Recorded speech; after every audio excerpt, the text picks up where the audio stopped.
from the three speakers, short closing statements. Kasi after this, may regalo tayong si Dr. Cecilia Pedro ng Federation of Filipino Chinese Chamber of Commerce.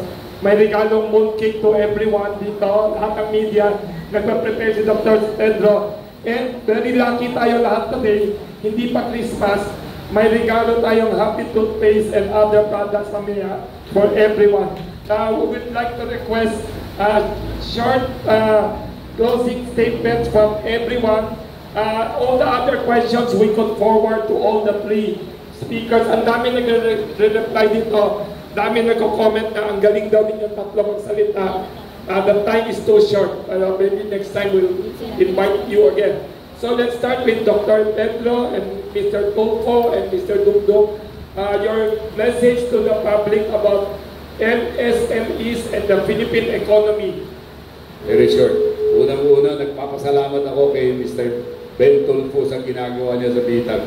Malaking bagay po sa mga negosyante, lalo na sa mga maliliit. Sabi niya, faceless. Ang dami pong faceless. Millions out there who needed help. And we have to help them. Sila po ang nangangailangan ng tulong. Sila ang tulungan natin. Kami po sa Federation, ang objective namin, unang-una, trabaho. Kailangan may trabaho. Kailangan may investors pumasok, magpagawa o gumawa ng mga negosyo, yung mga factory na magkakaroon ng trabaho. Para mangyari yan, the government will have to focus on investment. The government will have to come in. And as I mentioned, yung Manila Bay area, investment area, na pwedeng itayo natin, i-focus natin kasi maliit lang eh. The vicinity, kasama ang Bulacan, kasama ang Batangas, kasama ang Cavite. Pwedeng manageable yan eh. Gawin natin center for investment for manufacturing. So people who will come in and put up factories will be given priority.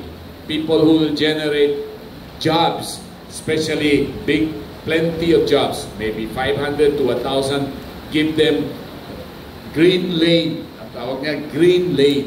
Wala na yung red, yellow, orange. Wala na yan. Green lane. Tulungan natin. Bigyan natin ng priority. At magtulungan po tayong lahat. Pati po yung mga government official, appeal po namin. Para sa bayan ito, magsama-sama tayo. Private, public cooperation o partnership. Magsama-sama tayo para sa bayan.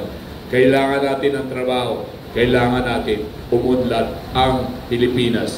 Kami po sa Federation, may dugong Chino, puso namin Pilipino. Gusto namin tumulong, gusto namin umunlad ang bayan, gusto namin umunlad ang Pilipinas. Maraming salamat po. Thank you, Dr. Cecilia Pedro, President FFCCCII. Next, we'd like to invite Mr. Ben Tulfo.